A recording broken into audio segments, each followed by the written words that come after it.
طيب ناخذ درس، لكن تسميع لابد. فهمتم؟ تحفظوا حديث المغيرة ابن شعبة، الجميع يحفظه. حديث المغيرة ابن شعبة. قال الشارح: باب في المذي وغيره. هذا من الشراح أو من. قال عن علي بن أبي طالب رضي الله عنه قال: كنت رجلا مذاء فاستحييت أن أسأل رسول الله صلى الله عليه وسلم لمكان ابنته مني، فأمرت المقداد ابن الأسود فسأله فقال: يغسل ذكره ويتوضأ. وللبخاري: اغسل ذكرك وتوضأ. ولمسلم: توضأ وانضح فرجك. متفق عليه. علي بن أبي طالب معروف، هو ابن عم النبي صلى الله عليه وسلم، أبو طالب الذي كان يدافع عن النبي صلى الله عليه وسلم ويحميه، ولكن مات على الشرك والكفر. أبناؤه جعفر بن أبي طالب صحابة، وعلي ابن أبي طالب هذا هو من ابن أبي طالب من عم النبي صلى الله عليه وسلم، وهو أول من أسلم من الصبيان.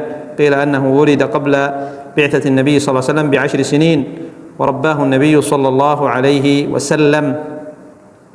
فأول من أسلم من الصبيان أي من الصغار هو علي ابن أبي طالب رضي الله عنه. وتزوج علي بن أبي طالب تزوج ببنت النبي صلى الله عليه وسلم، وهي فاطمة بنت النبي صلى الله عليه وسلم، سيدة نساء أهل الجنة. زوجها علي بن أبي طالب، ومن أولاده الحسن والحسين اللذين كان يحبهما النبي صلى الله عليه وسلم حبا شديدا. حبا شديدا، فهما أبناء بنته، أبناء فاطمة الحسن والحسين رضي الله عنهم جميعا.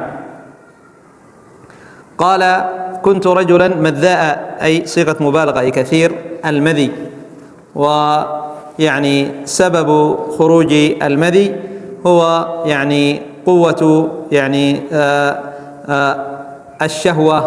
قوة الشهوة، فيخرج المذي عند ملاعبة الزوجة وتقبيلها وغير ذلك.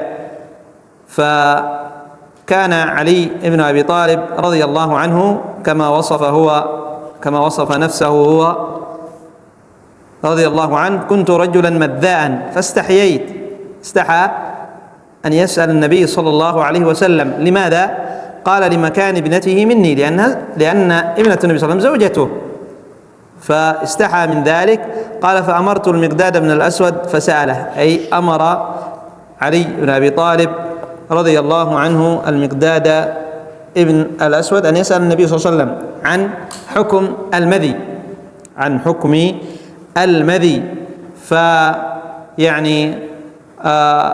سأل المقداد بن الأسود رضي الله عنه النبي صلى الله عليه وسلم عن حكم المذي، فقال النبي صلى الله عليه وسلم: يغسل ذكره ويتوضأ. أن المقداد قال: هناك رجل كثير المذي يا رسول الله، ماذا يعمل؟ وجاء في بعض الروايات أن علي قال: تشقق ظهري، أنه كان يغتسل إذا نزل منه المذي، اغتسل رضي الله عنه وأرضاه، فتعب من ذلك. وجاء في لفظ في رواية أخرى أنه قال لعمار بن ياسر يسأل النبي صلى الله عليه وسلم، وجاء أنه سأل بنفسه، وجمع بينهما بعض العلماء، قال أنه أمر المقداد ثم أمر أيضا عمار، ثم جاء هو بنفسه وسأل النبي صلى الله عليه وسلم.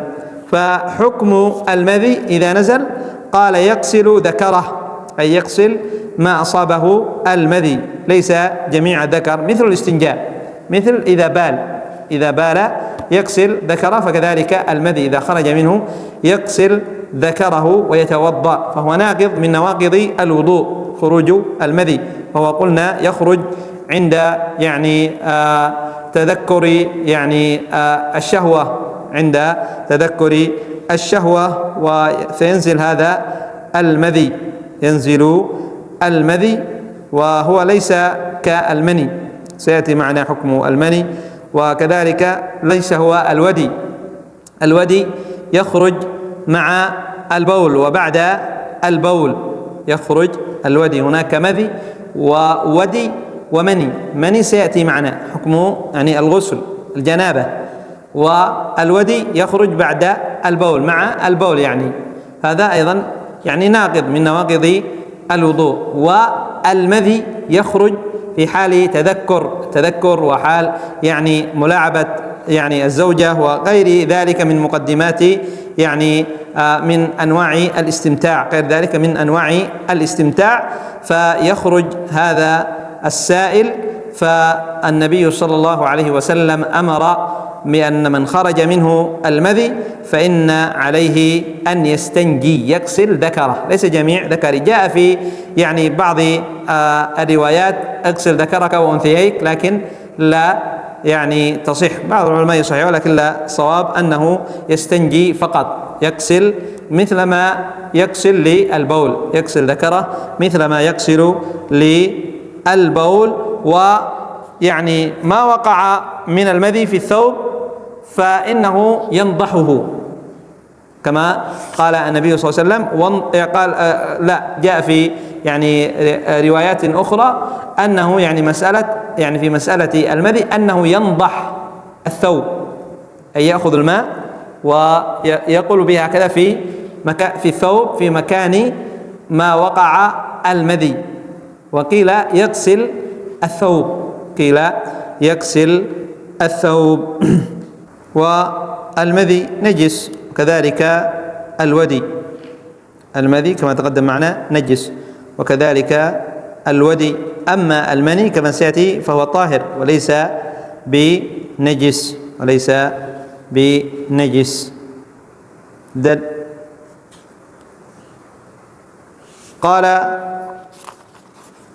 وعن عباد بن تميم عن عبد الله بن زيد بن عاصم المازني رضي الله عنه قال: شكي إلى النبي صلى الله عليه وسلم الرجل يخيل إليه أنه يجد الشيء في الصلاة، فقال: لا ينصرف حتى يسمع صوتا أو يجد ريحا. متفق عليه.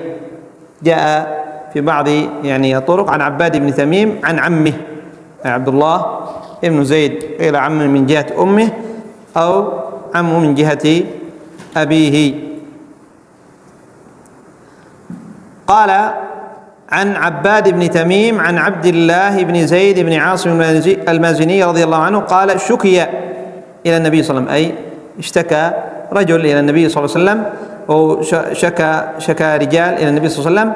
الرجل يعني قيل للنبي صلى الله عليه وسلم هناك الرجل يخيل إليه في الصلاة، يأتيه الوساوس أنه أحدث، أنه يجد الشيء في الصلاة، يخيل إليه أنه يجد الشيء في الصلاة، أي أنه أحدث، خرج فساء أو ضراط، أنه أحدث، يخيل فقط. هذا من الشيطان، من وسوسة الشيطان. فماذا يعمل؟ فقال النبي صلى الله عليه وسلم: لا ينصرف. وهذه قاعدة عظيمة من القواعد الفقهية في أصول الفقه، اليقين، القواعد الفقهية، اليقين لا يزول بالشك، اليقين لا يزول بالشك. أنت على طهارة ثم شككت هل أحدث أو لم تحدث، فالأصل أنك لم تحدث، أنك على طهارة. والعكس، أنت متيقن أنك لم تتطهر فشككت هل تطهرت أو لم تطهر، الأصل أنك على غير طهارة. الأصل اليقين لا يزول بالشك. فهنا يصلي، يأتي الشيطان، هذا من وسوسة الشيطان، كما يعني جاء في حديث آخر: فيأتي يخيل إليه الشيطان أنه أحدث فينفخ في مقعدته. قال النبي صلى الله عليه وسلم: فيأتي الشيطان فينفخ في مقعدته، الشيطان ينفخ، الشيطان، فيظن الرجل أنه أحدث، ساء أو ضاد. قال النبي صلى الله عليه وسلم لا ينصرف، لا يخرج من الصلاة حتى يسمع صوت ضراد، أو قال أو يجد ريح فساء، فإذا تيقن عند ذلك وجب عليه إذا تيقن. أما إذا شك فإنه لا يجوز له أن يخرج من الصلاة، لقول النبي صلى الله عليه وسلم لا ينصرف حتى يسمع صوتا أو يجد ريحا. فمن يعني شك، هذا قاعدة قلنا فقهية، من شك في شيء فالأصل أنه لم يحدث هذا الشيء.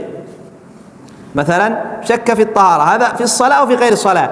الآن أنا متيقن أني توضأت على يقين، جاء وقت الصلاة أنا على يقين أني توضأت، لكن شككت هل أحدث أو لم أحدث.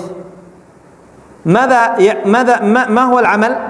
الأصل أنني على طهارة، إذن الأصل أنني لم أحدث إلا إذا تيقنت أدخل في الصلاة. ليس فقط هذا خاص في الصلاة، إذا كان في الصلاة ثم جاءه الشك، بل حتى خارج الصلاة. أنت توضأت، يقين أنك توضأت، ثم شككت هل أحدث أو لم أحدث، الأصل أنك على طهارة. والعكس، أنت تعرف أنك يعني لم تتوضأ ثم شككت هل توضأت أو لم أتوضأ، الأصل أنك لم تتوضأ. فاليقين لا يزول بالشك، ومن تيقن الطهارة وشك في الحدث حكم ببقائه على الطهارة. وكذلك من تيقن الحدث وشك في الطهارة حكم ببقائه على الحدث سواء كان في الصلاة أو كان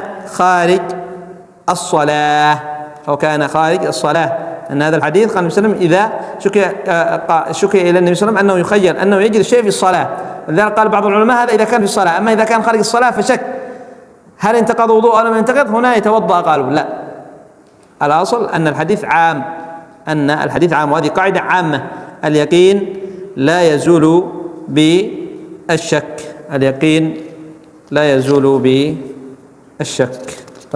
أيضا ننبه في مسألة الصلاة بعض التنبيهات هنا.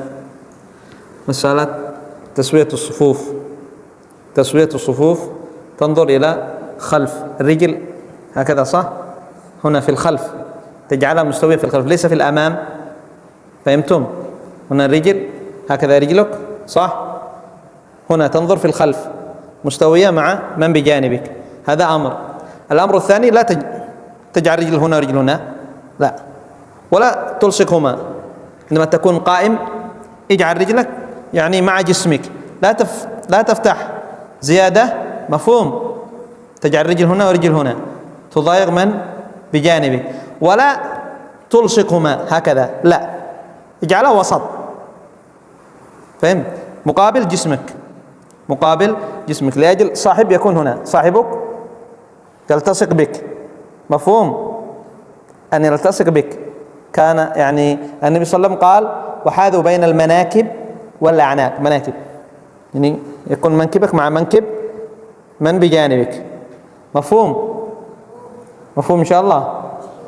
أيوة، هذا أمر. وأمر ثاني آمين، كأنكم تقرأوا آية، بعضهم الأولاد الصغار عبد الحكم وهمام آمين، ايش تقرأوا آية، لا تطولوا آمين، مفهوم؟ ارفع صوتك، صح، هذا من السنة رفع الصوت بآمين، مفهوم؟ لكن لا تطول زيادة، آمين فقط، آمين كأنك تقرأ آية ليس فيها لحن، مفهوم؟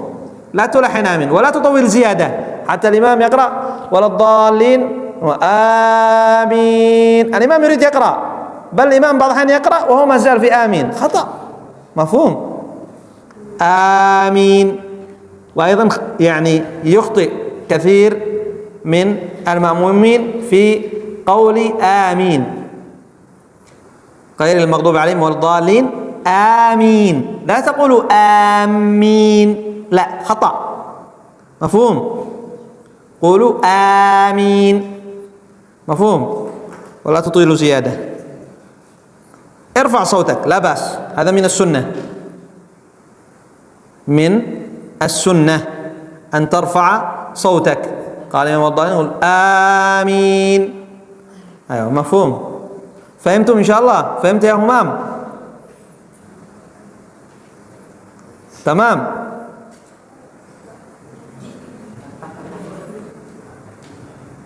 كم ما فهم؟ آمين، لا تقول آمين، لا، مفهوم؟ آمين. أيوة. وفي الصلاة لا نكثر الحركة، لا نكثر الحركة في كل ركعة ونحن نتحرك. قد يحتاج بعضنا إلى حركة بسيطة، إصلاح شيء فقط، ليس في كل ركعة. وأيضا يعني الجلوس، جلوس الافتراش، تخرج رجلك قليل، لا تخرج رجلك يعني تؤذي من بجانبك إذا كنت يعني مأموم. أما الإمام له أن يفعل ما يشاء، لكن المأموم يعني ما يستطيع الذي بجنبه يجلس حتى، لا تخرج رجلك زيادة، مفهوم؟ رجلك كاكي في جلسة الافتراش، الجلسة الأخيرة. أيوة، الرجل هكذا يجعلها تخرج قليل، لا تخرجها زيادة، تأخذ من بجانبك أيضا مكان الذي بجانبك. إن شاء الله كما قلنا إذا يسر الله في الأسبوع القادم نفتح مختصر صفة صلاة النبي صلى الله عليه وسلم للعلامة الألباني، يعني نقرأ سريعا بإذن الله إذا أطال الله في العمر وأعاننا الله عز وجل وبقيت هنا، لم أسافر. يمكن يعني الله أعلم يسر الله السفر إلى يعني ليس إلى اليمن في آخر جولي، لكن يمكن إلى يعني سولو أو إلى سلويسي، الله أعلم. طيب، موجود سؤال أو نكتة؟ وين دي ننظر الأسئلة. أيوة، من شك باثنينهما؟ هذه في حقوق، هذه إذا كان في شك في مسائل فقهية في حقوق، في يعني في حقوق الله عز وجل، في أما في حقوق المخلوقين مبنية على المشاحة. إذا شك يعني يتذكر، شك باثنينهما. ما فهمت المسألة جيدا، وفهم السؤال يعني نصف الجواب كما يقال. يعني مثلا مثل، أنا أعطيت رجل هكذا، أنت مثل زكي أزكى قدامك. أيوة أيوة،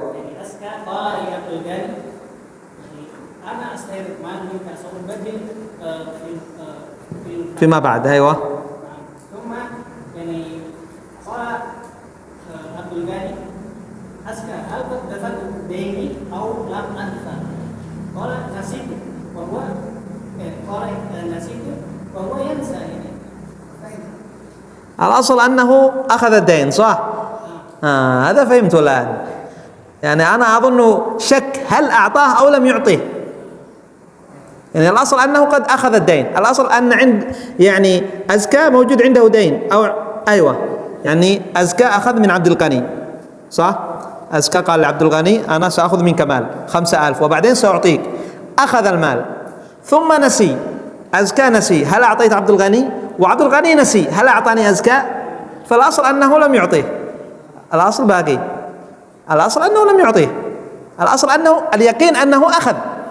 أنا فهمت في السؤال الأول أن يعني أزكى قال يعني سأخذ دين من عبد الغني، ثم نسي أزكى هل أخذ الدين من عبد الغني أو لم يأخذ.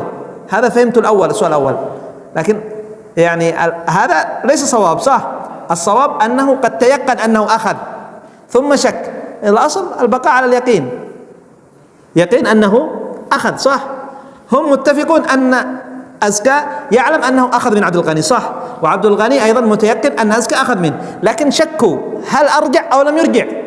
الأصل أنه لم يرجع، الأصل أنه لم يرجع. فهم؟ طيب نكتفي به.